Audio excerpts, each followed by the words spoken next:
Hello everyone. On behalf of Indian National Trust for Art and Cultural Heritage INTACH and the INTACH Conservation Institutes, I extend a very warm welcome to our distinguished speaker, Mahdieh Khajehpiri, and everyone who has joined us for today's talk in the Conservation Insights 2020 lecture series. I'm Dr. Padma Rohila, Director ICI Delhi. Now to introduce our speaker, Mahdieh studied architecture at the School of Planning and Architecture, New Delhi. After graduation, she finished her master's program in landscape architecture. She had the opportunity to work on several residential, recreational and historic landscapes, including the famous landscape development of the Sundar Nursery Heritage Park Complex in Delhi. Since 2016, however, she has been working as curator and supervisor of the Conservation and Restoration Department at Noor Microfilm International Center. The Institute has a large Islamic art collection. The collection is an overview of Islamic artworks that include Islamic calligraphy, tasheeb, paintings, illustrated books, prints, and other Islamic artwork. Her responsibilities there include managing the manuscript conservation, collection management, development, and preparation of exhibitions and working with private art collections and major institutions. So far, the Institute has restored more than 150,000 pages as inside and outside of India. From March 2018 to 2019, she has been involved in digitization and cataloging project as the head of the team, and they have digitized 2,230 manuscripts in Arabic, Persian, and Urdu languages belonging to Dr. Zakir Hussain Library, Jamia Millia Islamia, New Delhi.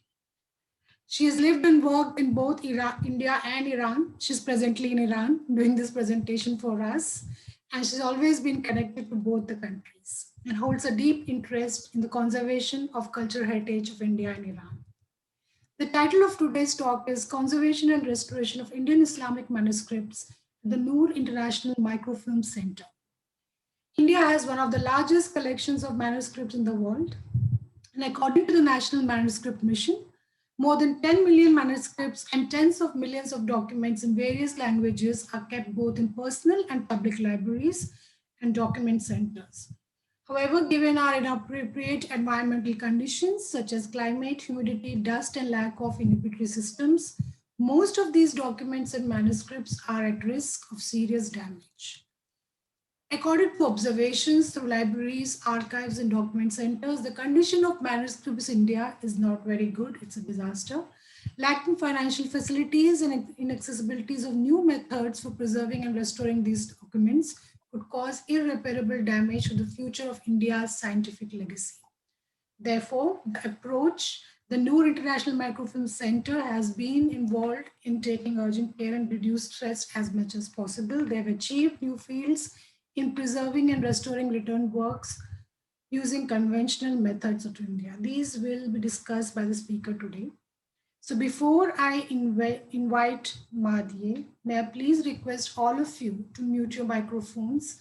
Please type in your questions in the chat box. We'll be taking those at the end of the talk. And also type in your name, organization name, and email ID. So I now request Mahdieh to proceed with her presentation. Thank you so much for doing this.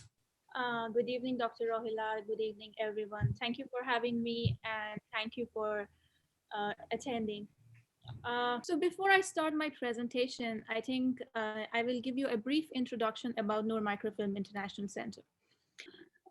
So Noor Microfilm International Center was established in 1985 by my father, Dr. Mehdi Khajehpiri, and it is inside the premises of Iran Culture House in New Delhi.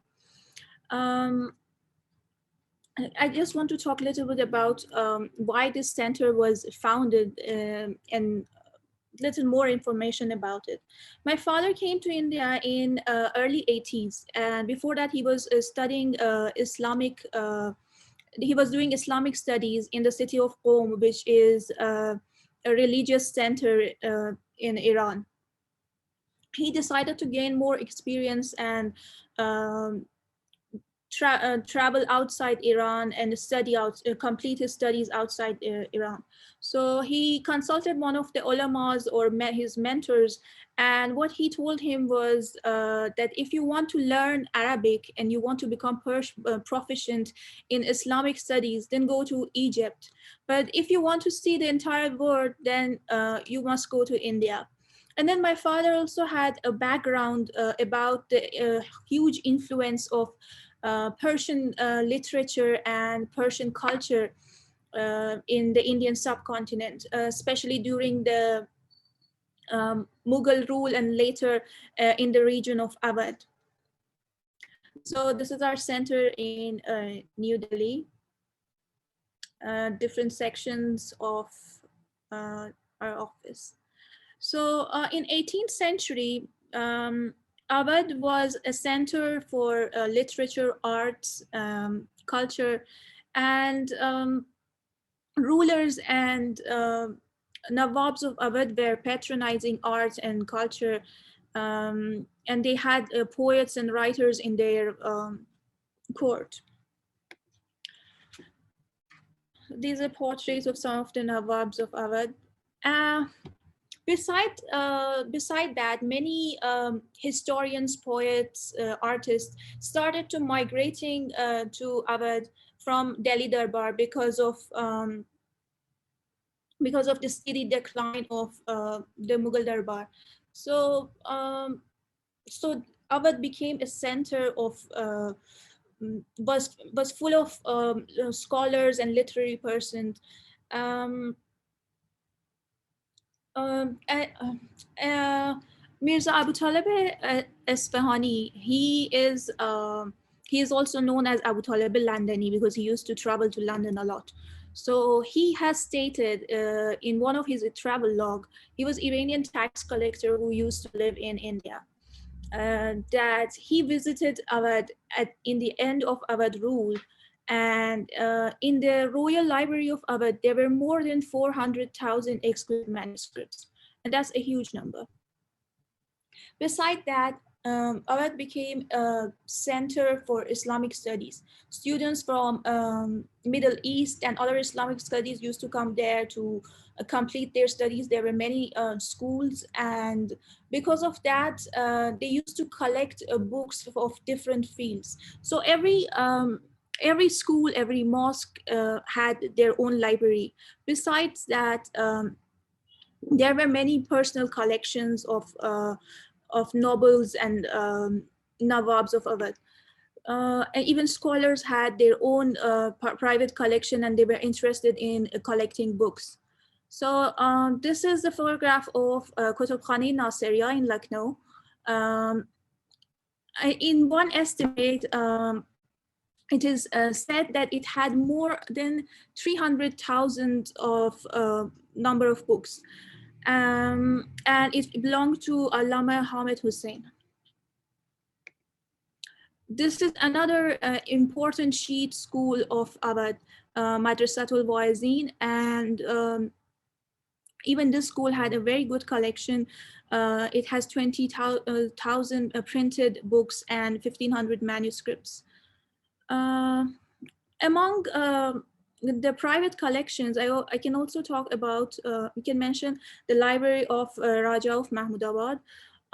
They have more than 2,500 manuscript and more than 80,000 printed books.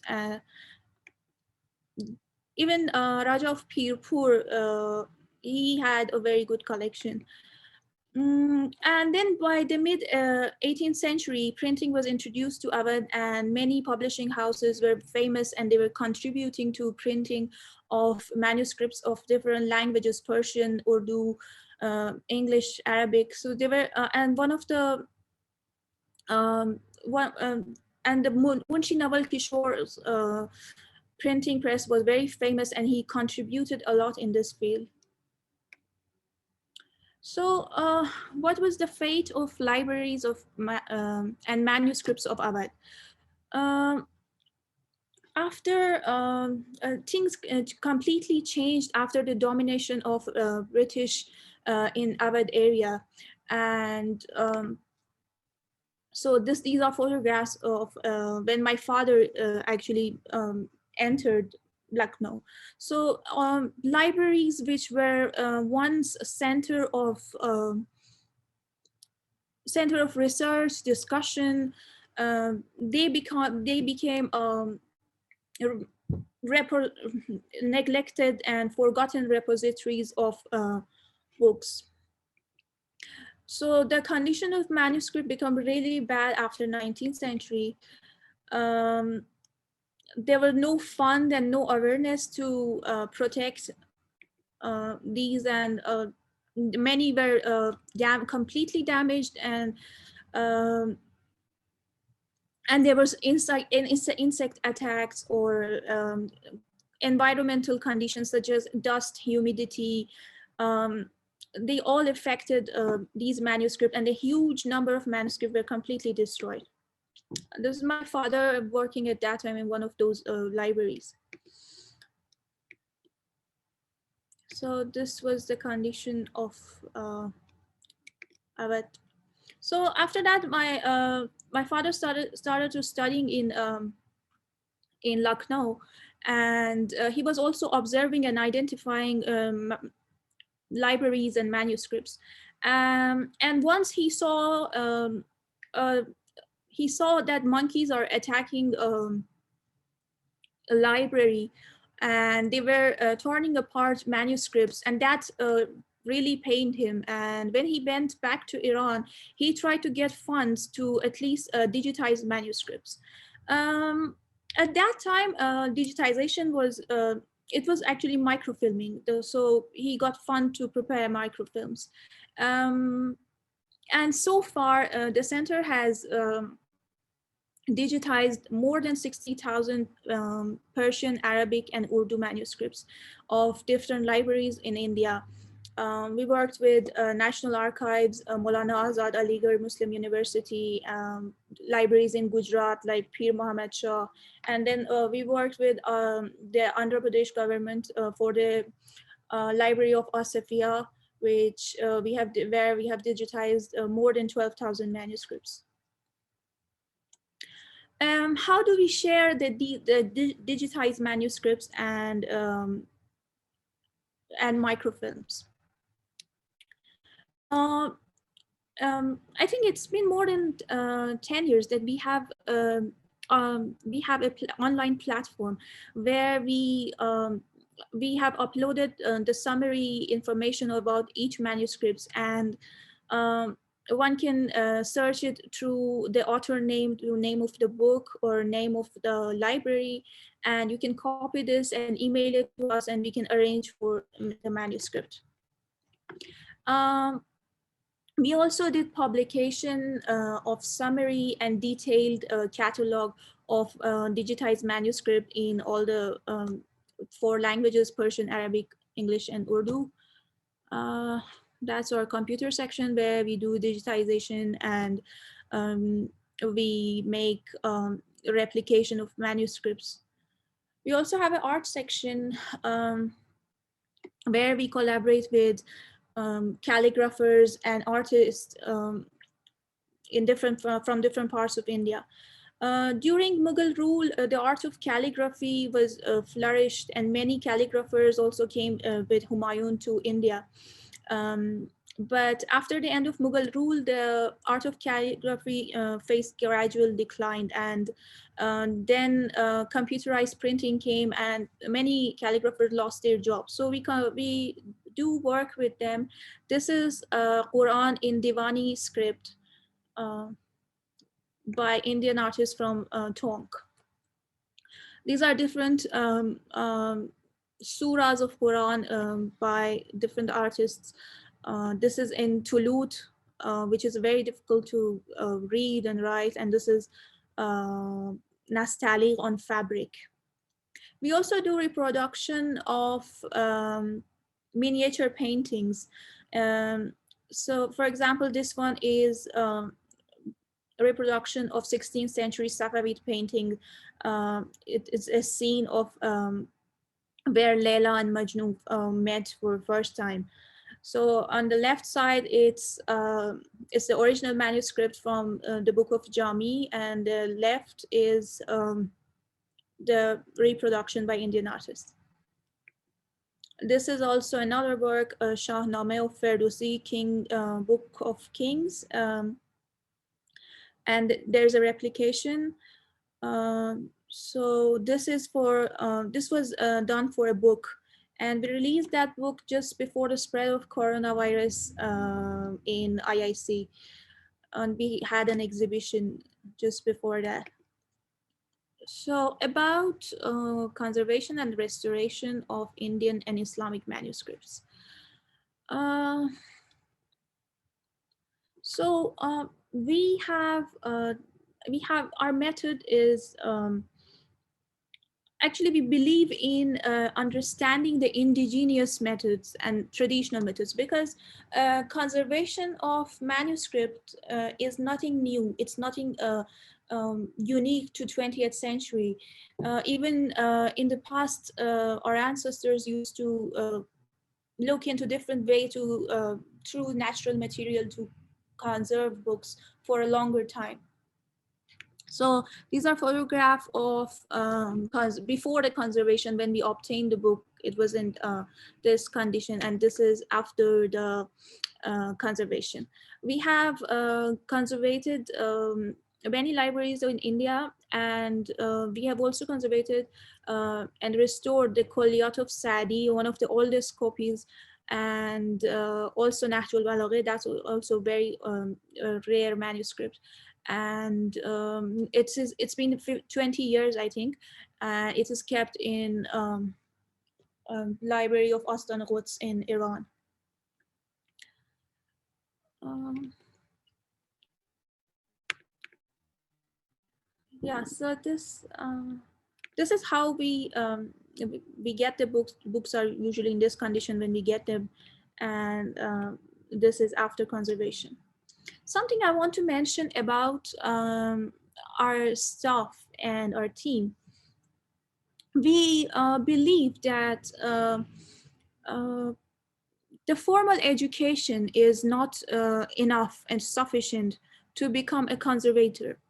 Um, yeah, and there's something really important is that most of these people who are working on conservation of books, they don't have formal education, but they were bookbinders. They all know bookbinding. And it's very important. If you want to become conservator, you need to know bookbinding, because first, it's important before you disassemble the book, you must know about the structure, about the bindings structure and the spine, and how it was sewed up. So these are really, really important. So they know the art of binding, and before they disassemble a book, they will think like a binder and understand how this was assembled. And also many of our staff, they are almost multitaskers, because in our organization like us, one needs to rely on calligrapher, on bookbinders, on uh, restorers, and we all work. It's usually a teamwork, and I'm just part of this team. As you can see, the same people are also working in the binding section. Uh, so about the conservation process at Noor Microfilm Center. So um,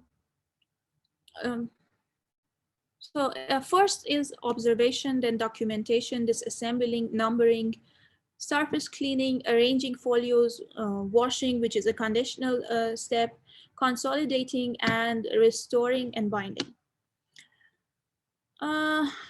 Observation is very important. When we obtain book, we must survey, um, we must understand the structure of book, the binding condition, the insect attack, and the kind of ink which is used. So so different kind of so that we can have a right solution for to repair the book. Something interesting which we noticed over time about manuscripts is that we noticed that most of the Islamic manuscripts, or at least a good number of them, are completely damaged by insects and termites in the spine. And when we try to understand why this is happening only with Islamic manuscript, we got to know that they used to use wheat starch to stick their folios together, and that makes a very good food for termites and insects. So usually the center of many Islamic manuscripts are completely damaged by insects. Also, we have to understand different kind of paper for before the conservation. That's also part of our observations. I'm sorry, I just forgot to point out something. So when we are doing the conservation on these manuscripts which have wheat starch, we have to completely remove it to stop further damage by insects. Different types of paper available in India. India had uh, many paper mills. There were all paper mills all over India, and everyone had their own techniques, and they were very different in color, texture, and material. Some of the famous papers are paper from Dolatabad, and then we have a lighter version, which is paper which was very famous in Kashmir and was of a very high quality. And then paper of Sialkot was also, many Islamic manuscripts were written in these three papers. Another thing we noticed while over the years working with different books, sometimes we see that in the same shelf there is a book which doesn't have cover, and another book has usually red, yellow, or orange cover, and it's or usually belong to Buddhist or Hindu culture. They used to wrap a book or even they used to wrap it in a fabric which was red, yellow, or orange. And the research shows that insects are least interested and avoid going near to these colors. Um, Another reason is also why they were able to save their books better for a longer time was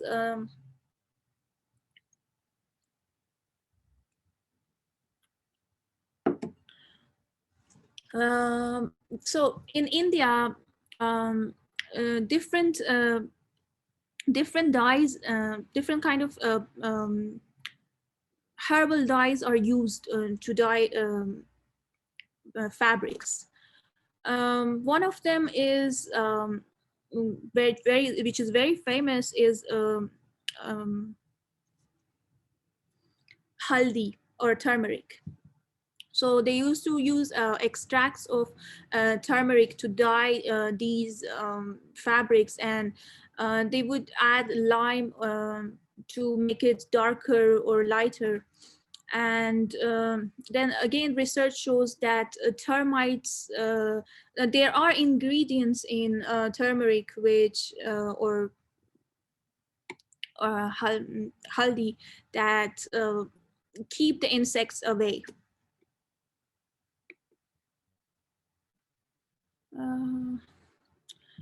So next step is, after observation, next step is documentation. So from the time we obtain a manuscript, we have to document it, we have to make a record. And when we are doing, and after that. So it's very important to have record at all the stages. So this is like before and after conservation of one of the Qurans. Uh, so disassembling. Uh, Usually when we get books, they don't have cover. They are completely damaged. In case of Islamic manuscripts, many times the spine is completely gone. So disassembling is very important. And as I said, to disassemble a book, um, you need to know binding, and the art of binding will help you to without experimenting too much with the manuscript and damaging it further. You will be able to take each and every folio out. And also the knowledge of binding, because every book has a different kind of done different method for sewing or for assembling. So if you know how it was assembled, then disassembling will be much easier and less harmful to the book. Numbering is also very important. Numbering can be done before or after disassembling. It depends if you can open in the condition of book. If you can open the book and you can take each folios, then you can do the numbering. Otherwise, you have to do it after disassembling. And it's very important for conservators who are not familiar with the language of that manuscript. Um, so that everything should be in the same order. And usually we do it with pencil so it can be erased later. Next step is surface cleaning. To extend the life of manuscript, we have to take certain, we have to clean them. And we usually use soft brushes to take the dust and mud out. And another technique which we use to remove the crusted mud is to we use sometimes eraser, and that's very effective to take the crusted mud out. We also depending on the it all depends on the condition of manuscript. So we also use a vacuum cleaner for cleaning, but we have to cover the nozzle with a cheesecloth to have a better control um, over over cleaning. uh, Washing. We actually wash manuscripts. It might sound strange, but it's a conditional step. We don't do it for all the manuscripts. It depends on the ink and calligraphy, illumination paper. So depending on that, we wash manuscript, and washing helps to dissolve dust, dirt, and acid, and it sometimes it's really helpful to remove the stains. um yeah, so yeah, after washing, we actually put the manuscripts on a plastic sheet, and then we keep it inside the water, to and this is to have a better control over the paper. And then we keep it for drying. um, After that, we use two blank folios on both sides of a paper. This help us to handle it in a safe way. So, as I said, over the years, we have looked into how manuscripts were preserved in a traditional way. And from those learnings, uh, we were able to make a glue which is which has natural ingredient, and it's reversible. You can reverse the after the conservation, you can reverse it to its original situation. And it also stabilizes ink. And at the same time, um, you can remove dust, dirt, and neutralizing of acids. So this step is very saves a lot of time, and it's one of actually this is what is maybe different. It is a I think here is what makes our conservation different from other techniques. We use a certain kind of tissue. This is also made from natural fibers.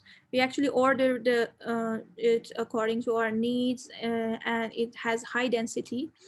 Um, but at the same time, we have to be careful that um, sometimes when you use these Japanese tissues or um, other kind of lamination, the paper will become the legibility is gone. So legibility is really important while we are conserving manuscripts. So this is the density is designed in a way that uh, the paper is clearly visible under the tissue.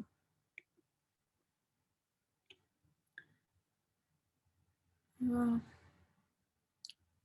so consolidation is the next step, and I think um, from this step onwards, I thought it would be more useful if you watch a video of it will be more clear of what we do next to the manuscript for consolidation. So uh,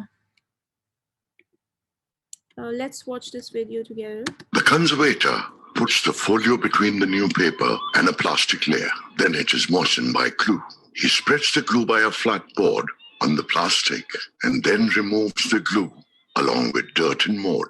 The glue is made by natural materials and it is irreversible. This step not only reinforces the paper structure, but also brings dirt and mold in terms of cleaning.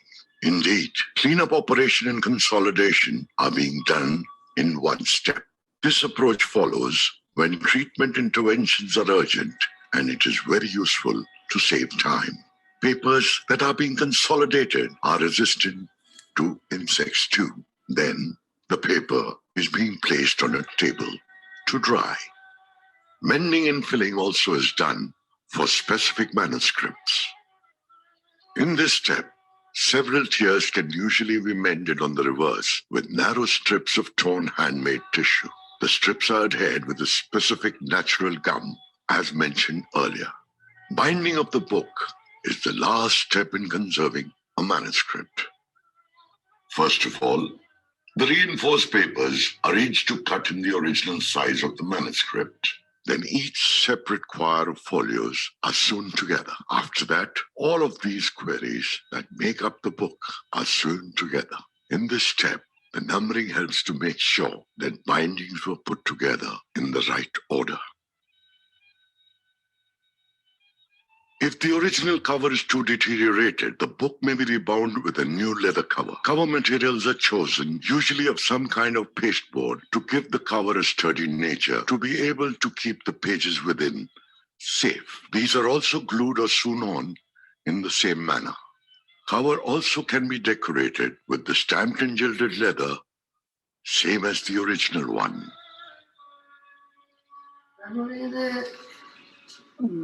بازیافت دوباره سند ما این رو به طریق همین لیمینیشنی که خودمون انجام میدیم، کار مرمتی که خودمون انجام گرفتیم. اگر یک روش جدیدی به وجود بیاد که بخواد دوباره اصل سند رو به ما برگردونه، این همین کاغذی که الان مرمت شده در آب میذاریم. بافت کاغذ اینقدر بالا هست که اگر این رو به این صورت در بیاریم، بافت کاغذ اینقدر بالا هست که هیچ اتفاقی برای نسخه نمیفته.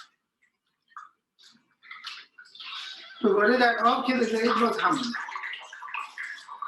یک خاصیت دیگه هم که داره اون مهمتر از این هست، این مرکب کاملا ثابت شده. برمی‌دارید این لایه‌ای که ما روی اون کشیده بودیم رو باز می‌کنیم و اصل سند رو ما تحویل می‌دیم.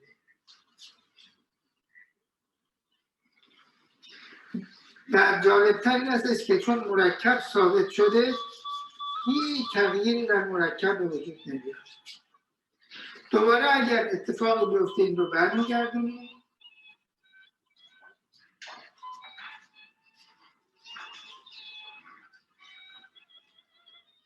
لایه رو روش می‌ذاریم.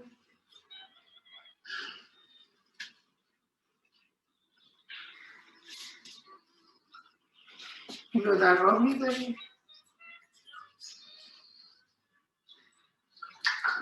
سند دوباره به صورت اولیه. در مورد هیچ تغییری در بافت کاغذ، در مرکب کاغذ هیچی به وجود نداره و سند دوباره بازیافت میشه.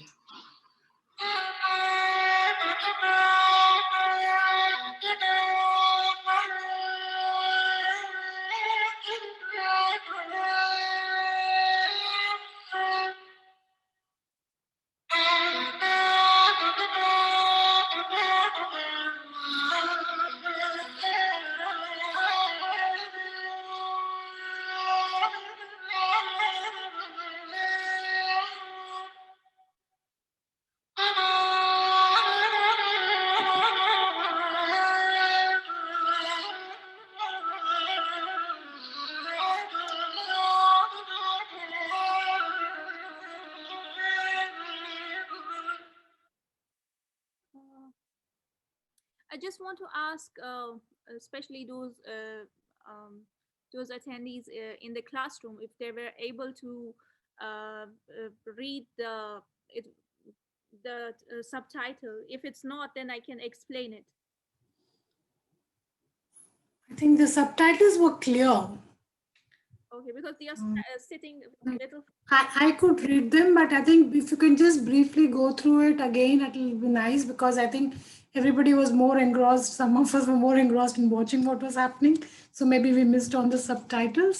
So brief overview would be appreciated. Thank you.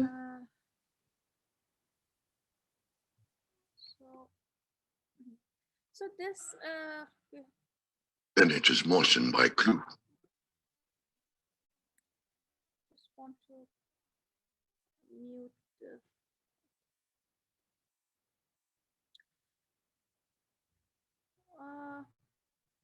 So here they are adding the glue on top of the paper, and that helps them to remove the dust, dirt, acidification, and it also, the most important thing is that it will stabilize the ink. Later in the video, you saw that Dr. Piri tried to smudge the ink, and it was completely become stable. Also, it because of the use of natural ingredients such as neem in the glue, it makes the paper the paper it consolidates the paper, and it will become it's keep away the insects and termites. Then we do the binding.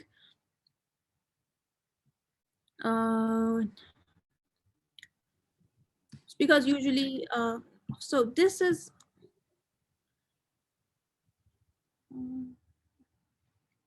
So this part is very important. Here, the conservator is trying to explain about how this conservation technique is actually reversible. So once it's done, once the conservation is done and the paper are dried, the glue is applied and the tissue is applied, and they kept and they are flattened. Then maybe after a few years, there's a better technique than this to conserve manuscripts. and it makes it although this technique makes the paper very mm, the paper will become very really strong, and so even if you put it inside the water, it doesn't crumble. I mean, you crumble it, but then it will turn into its first original situation. So so here it's there's a dry paper uh, with conservation technique has been applied on it. It's laminated, uh, and then suppose we have a better solution. So we can completely remove the glue and conservation uh, fragments from the manuscript, and it becomes so the paper will become so dense that even if you crumble it, nothing will happen. You keep it inside the water, the ink is stabilized, it won't get smudged, uh, and uh, and it's completely reversible. So once it's still wet, you can take out the manuscript and maybe apply another conservation technique. Here is just trying to smudge the ink, and the ink is completely fixed.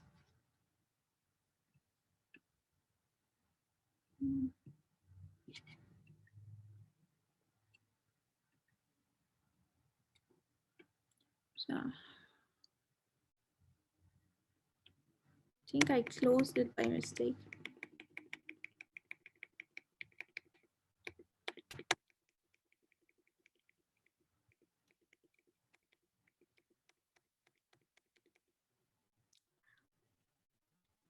So we have different approach for different books. So if we suppose if we obtain a book which is in this condition and it has insect holes, now these holes are not going to make any further damage. They have become part of the book structure. So in this case, we don't have to fill that in. Um, and we believe that it makes the manuscript unique from comparing to other copies of the manuscript, and it is a part of history of manuscripts.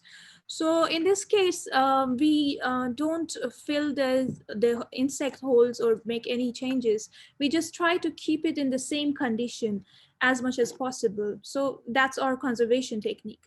But when we get a book in this condition, now I just have to give a little bit information about this. This is a Quran from the Quran of Baroda, Jama Masjid of Baroda in Gujarat. It is 250 years old, and it's considered as one of the largest Qurans in India. It is, I think, 2 meters long and 1.5 meters uh, wide. So and it has a lot of value for the community over there.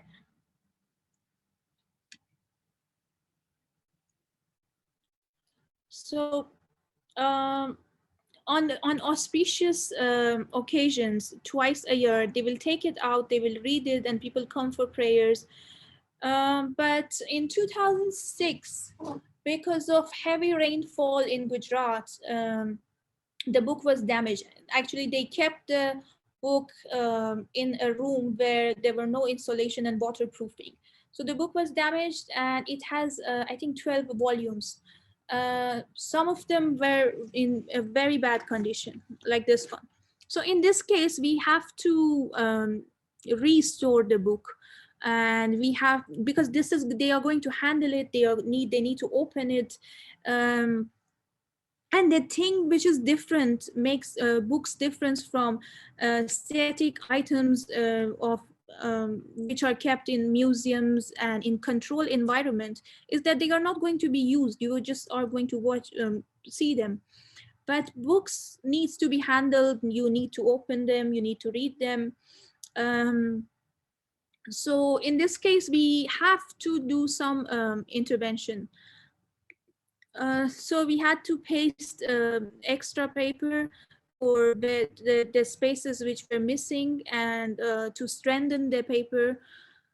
And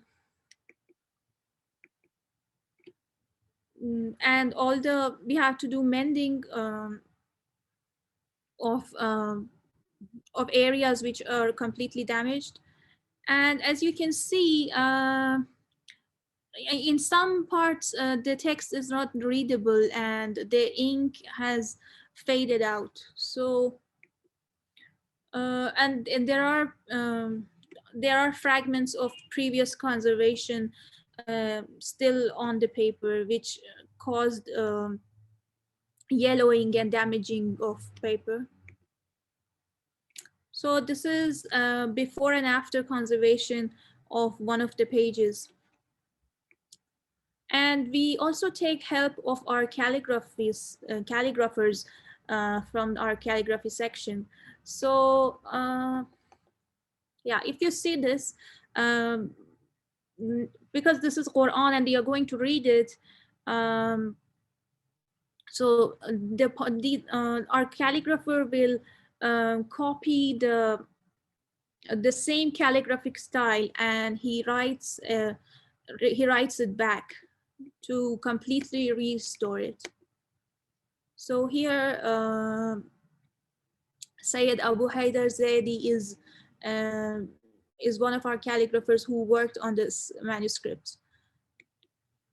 So this is after conservation, the team and the owners of book from Gujarat. And there's a short video on about the importance of this book. We have, I think, completed the conservation of 3 volumes, and the project is still going on.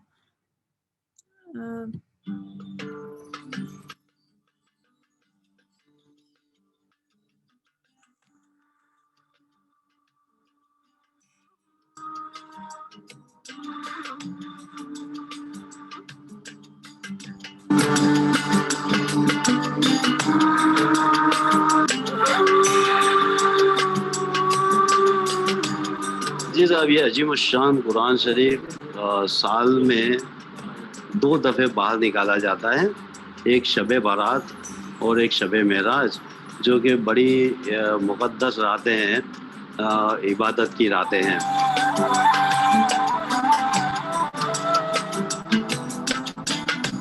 ये हमारे पुल में ये इतना बड़ा कुरान है, जुमा मस्जिद हमारे बाजू में ही है, तो हम सब हर साल जो ये बाहर निकालते हैं कुरान, तो हम सब दर्शन करने यहाँ आते हैं।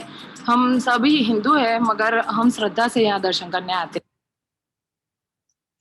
So this is when we actually finish the conservation work of this book, and we return it to the community.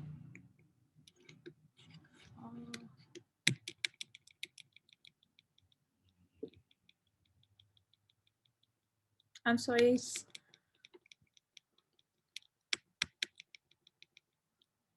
Yeah.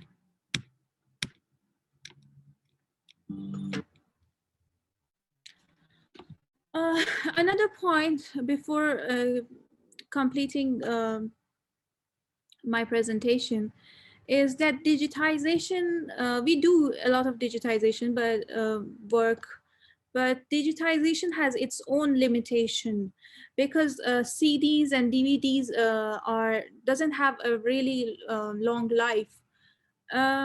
Some institutes are going back to microfilming as a way to preserve manuscripts, but we have a different approach. We try to make a replica of manuscripts, especially those which are very rare. And for that, we use handmade paper. And the handmade paper is one of the one which has a strength of which for at least for 300 years it can be the book will be stay. The ink is a natural, it's a handmade ink, and it has all the qualities of the original manuscript. So without being worried about mishandling, um, we publish rare manuscripts, and usually we publish 50 in numbers, and we distribute it to 50 libraries all over the world, so that if any disaster or anything happened to any one of these copies, at least the other libraries will have the copy, and this way we can make sure that we are saving the manuscript. This is one of the oldest Nahjul Balagha, which we have replicated. So far, we have replicated a lot of a lot of rare books. The last thing I want to say is that India has a huge number of manuscripts, but then we don't have a exact number, and we don't know they are in what condition. So we have been thinking to organize a seminar where all Indian libraries, institutions, private collection could gather, and they give a report about the status of manuscripts, and how they are preserved and their numbers, if they are cataloged. So I hope this happens, and I think it's very important um, catalog this manuscript and make it available for scholars and studies. Thank you so much for listening and attending. Thank you.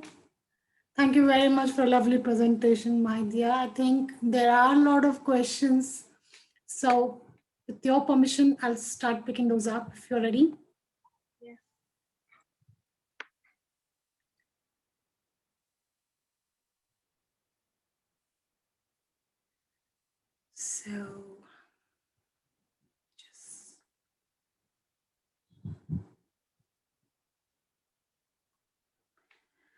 So the first question is, how do you distinguish between the Kashmiri paper, the Dolatabad or Sialkoti paper? What tools and techniques do you use to distinguish these kind of papers for documentation? I know finding out which paper is what is difficult, but in case of these three papers, which are really common, I can get the photograph.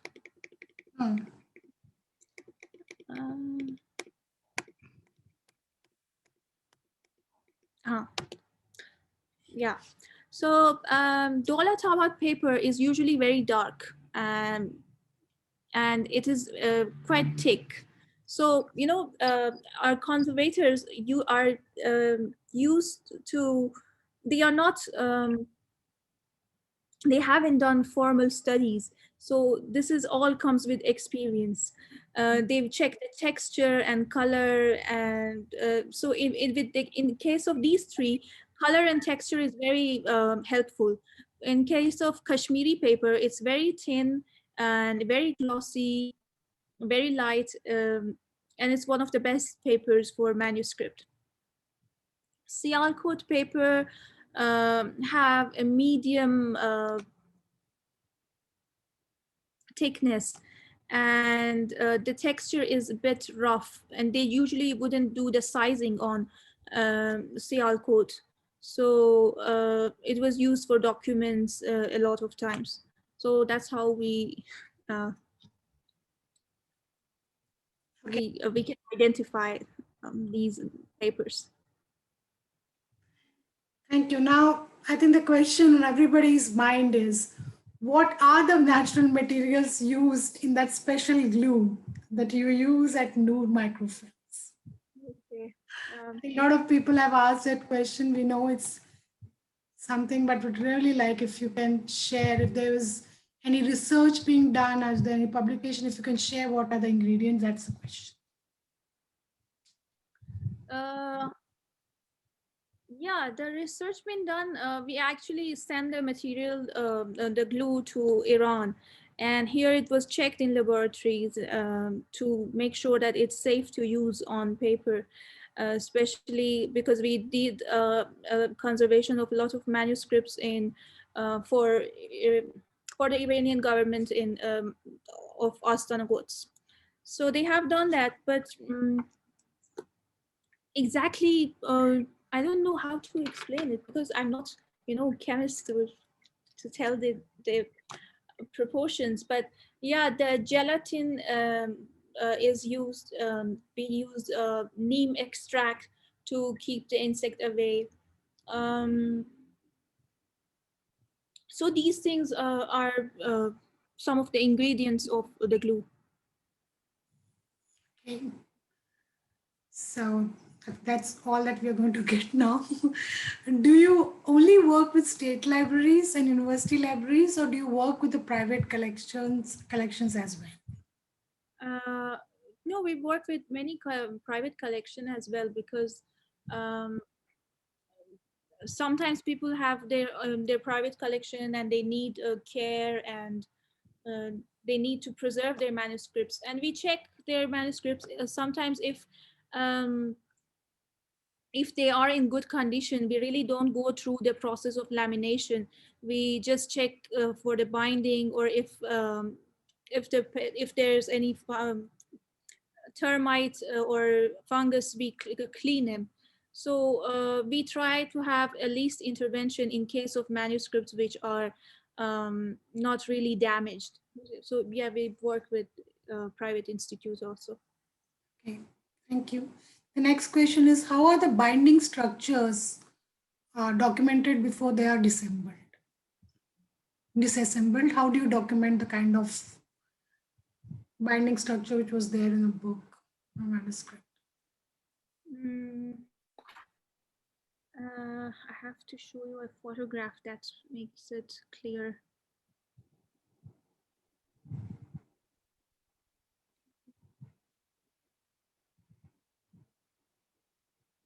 Ah, so is it visible? No, it's you haven't. Oh, yeah.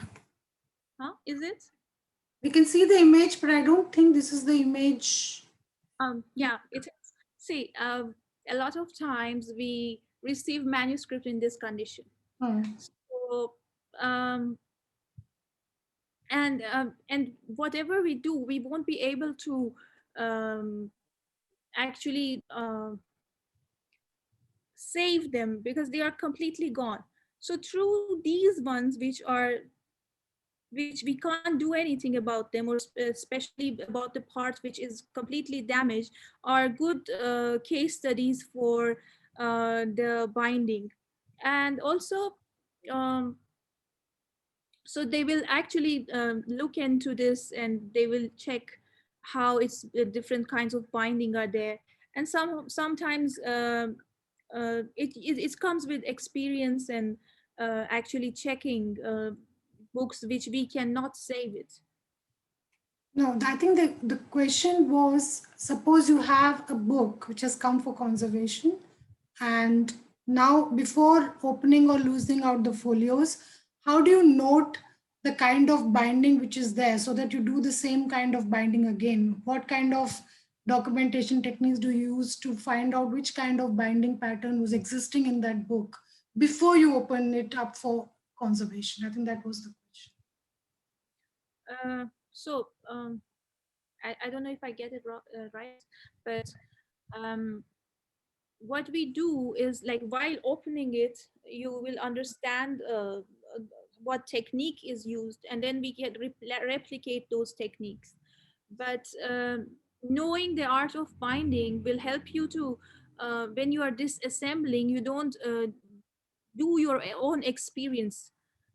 So also I said we record every step of conservation, so that also help us to go back to those photographs and check how we have disassembling, and then again we are able to assemble it. And then there are certain types, they are slightly different, but there are certain categories, Hmm. certain ways which one can identify that this is um, done for this kind of books. Sometimes in Islamic books they are always they are made for rehels, so they are made, we open it completely, but they are designed in a way that we put it on the rehels. So we must understand that before, when we are like um, disassembling it and assembling it again. So while binding, we have to use the same technique so that the book doesn't open completely. It is made for Rahel, and we try to conserve it in the same way. I hope I answered.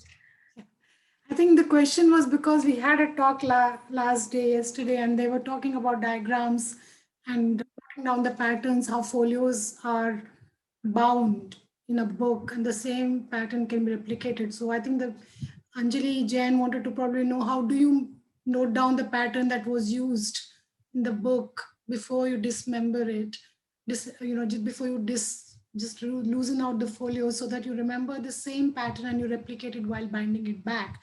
So do you make diagrams? Do you have a formula for it or something? I think that was the question, but I think you answered partly that you do document it. Yeah. I think you use photographs as your. Yes. Document every stage. Okay, thank you. The next question is, have you been to the Solat Public Library in Rampur? The microfilm, have you done any plans for microfilming the collection there, or the Rampur Raza Library manuscript collection? Any work done by Noor Microfilms in these two libraries in Uttar Pradesh? Which one was the first one? Sorry. Solat Public Library, Rampur, Uttar Pradesh, and the next Okay. one is Rampur Raza Library manuscript collection. Uttar Pradesh. Sometimes it's really difficult to access and to uh, work with some institutions, because um, they believe, for some institutions they believe that hiding manuscripts or keeping it away from any new technology is a better way of conservation.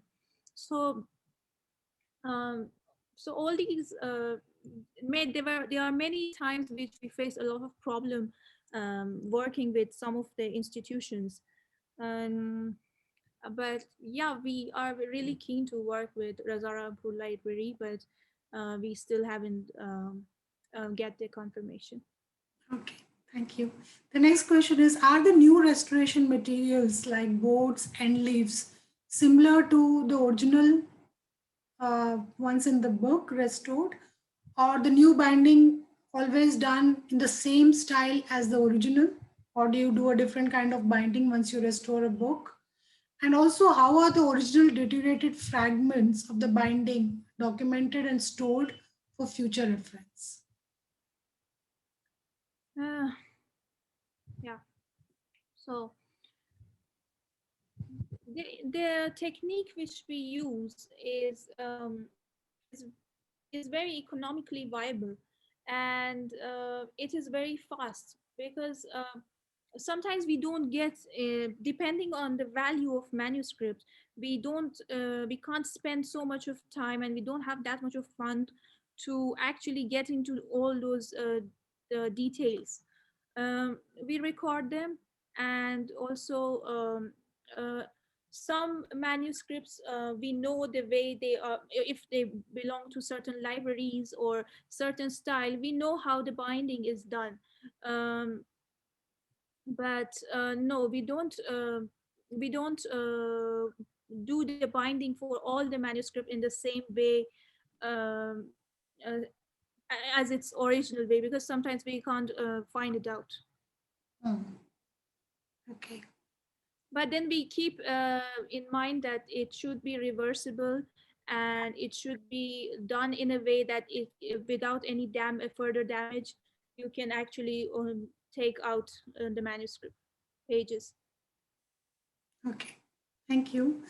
Again, the question, any published paper on the glue you use or any study material for learning this technique? And also, was the ink actually water soluble that was fixed and removed? What? Sorry. The ink that you said got fixed, we saw that conservator, and you say the process is reversible. The question is, was the ink actually water soluble before the conservation was done? But you show that it didn't smudge. So was No, it actually water soluble and it got fixed, or was the ink? no. And when we wash it, before washing, we check it actually if it's soluble or not. So um, so usually once they get in touch, uh, some of them are get smudged because with when it's in touch with water. So we might do the glue step before washing. So yes, some of them are soluble, some of them are not. But the one which we have shown, maybe I should have shown it clearly, um, that it will become smudge proof. Okay. But it became smudge proof after the treatment, the glue treatment that you gave. So initially, if it's water soluble, your treatment does actually make it uh, water safe. Is that what you're saying? Yes, It does fix the ink. yes, it does fix the ink. So the question is there any material available to know what is exactly in that glue that Mm, you apply? yeah, as I said, we have sent it in laboratories in Iran. We have reports in Persian. I don't know if we still haven't translated in English or it's published. Um, so yeah, it's available in Persian as of now. Okay, thank you. Next question is, how is the problem of inscription or words that are lost are taken care of? How do you take care of manuscripts written with iron gall ink? Is there any specific treatment for manuscripts written with iron gall ink? And if there's a problem of inscription words that are lost or illegible, how do you handle that?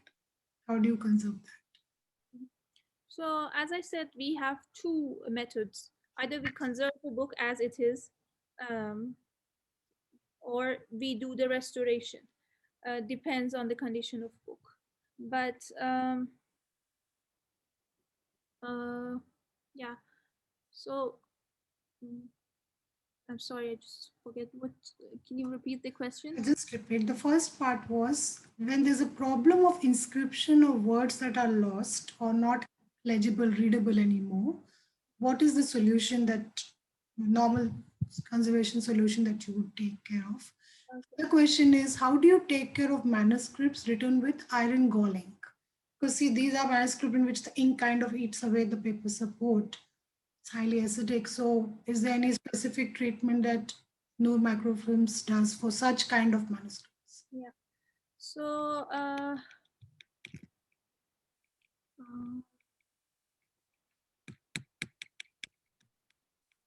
for uh, for the faded letters and inks, we collaborate with our calligraphers. So what they do is, like in this case, he actually take um, tracing paper and trace the words, and then once he traced those words, or each letters, uh, because in this case it's Quran, and we know the text, we have the original text. So with the use of sketching and tracing paper, he takes out each and every letter and organize them together and make the actual script. and somehow he learned the scripts, um, and then it is transferred back to the missing parts. And in case of iron gel ink, the same glue is used to stabilize it, because when we use that glue, it takes out the dirt, dust, acidification, deacidification, and it fixes the ink. So the same treatment is done. Okay, thank you. So how do you make sure, the next question is, how do you make sure that the calligraphy added as restoration is distinguishable from the original in the future? Yeah, In so the original part. the photograph is here, so um, we can is it, let me do some,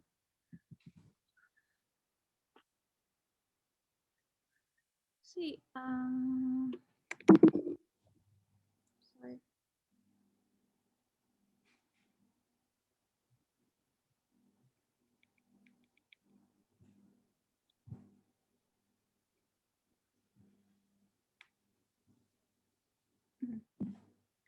Yeah, so here I think it's clear which parts are uh, uh, conservated and added later, because we can actually paint this and make it like look same as the previous one, because it is the paper, we have made it very thin as the thickness of the same paper, and so maybe when you touch it, it's all in same level, and when we can paint it also, then it will be a very sophisticated version of the initial one, but we choose to um, keep it like this, so it would be visible that it has gone through the restoration process. Yes, thank you. The next question is, are there any traditional preventive conservation methods used to store the conserved manuscripts? Your experience, if any, of using clove oil or thymol for avoiding or preventing pests? What are your traditional preventive conservation methods that Uh, no person might use for store the conserved manuscripts? Usually we don't have to store it because they belong to other institutions, Mm. but um, but we have seen that you know, in many cases, many especially rare manuscripts, they have put a lot of ashwagandha's leaves or Mm. neem leaves inside the between the papers, and because of their that aroma, um, it has a scent which keeps insect away, and it's and from looking at many books, we can say that it is actually it's working. And another thing which I have seen is in the past they used to use I don't know, the skin of snake. In many manuscripts, I have found actually a skin of snake, which is kept inside the some of the leaves, not every leaves, but some of the leaves, and that's also keep insect away. So these are some interesting uh, indigenous ways of preserving.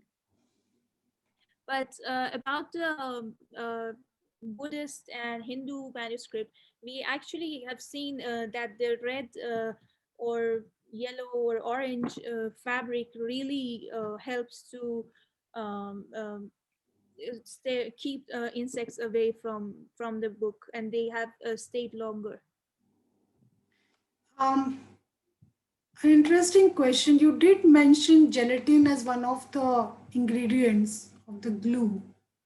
So, would it still be used on the Holy Quran? Is there a religious, um, just for things that to be avoided while working on holy books in the Islamic context? Is it still permissible to use gelatin on the Holy Quran? Gelatin is derived from, it depends on which animals you use to derive the gelatin. So if it's a cow or other animals, except pigs, then It's permissible. yes. Gelatin, I think fish mostly is the source, I think, for gelatin. So I think, so then it is permissible. Just a religious, because I think in Hinduism also we need to take care when we're dealing with religious books, a lot of other things. So it was, I think, a very, very important questions. I think that answers a very, that's really, so unless it's from a big source, you're saying the fact source, it can be used safely in the conservation. That is what you see. I think that's, thank you about that. The next question is, are there any publications on the work being done by Noor Microfilms that people might refer to? Any references? Publication about the work we are doing, or Yeah, about the about manuscript. your work, yes, that you can share. Right now we are working on our websites, and in next 2 months we are going to completely um, change the structure of website, and there a lot of information will be uploaded. We are going to upload it. Right now, it's an old version of our website. You can find manuscripts, but not enough information about what we do. So we Oh, are working on that in the next 2 months. You can get a lot of information from the website. okay. I think this is perhaps the last question. It says, what basic methods are used to preserve the microfilms? Because microfilms themselves are materials that are quite vulnerable to deterioration. So how do you store and preserve the microfilms? Uh, for microfilms, we have a room without windows or lighting. The things which we consider is this is the air circulation, the temperature, and the light, and then we keep it inside the boxes. That's what we do. Okay, thank you. A question from my side. Where do you source your handmade paper from? Because increasingly being in Delhi and otherwise also it's becoming difficult to find a good quality handmade paper for restoration. Are there any specific, what is your source for procurement of handmade paper for conservation? Yeah, we actually work with paper with people who may work on handmade paper. Some of them are in. We work a lot with people in Jaipur, Mhm. uh, and then we actually order. We check the density. We sometimes we also make the paper inside the office, especially those papers which we use on the flying as a flying leaf. um, so yeah, it's usually from Jaipur, or it's made inside the office. I think thank you for a lovely presentation. You guys are doing a wonderful job. Uh, Thank you. I know there's so much out there to do and you are contributing your bit. Thank you so much for giving the presentation. I know it's not an easy task sitting there and giving the presentation and talking about the organization that you represent, both you and your father. I wish all the best to Thank you so much. Microfilms and your organization. Thank you so much for doing this. Thank you everyone for joining us for a Thank, wonderful session. Thank you. thank you, Dr. Rohila. Yeah, thank you.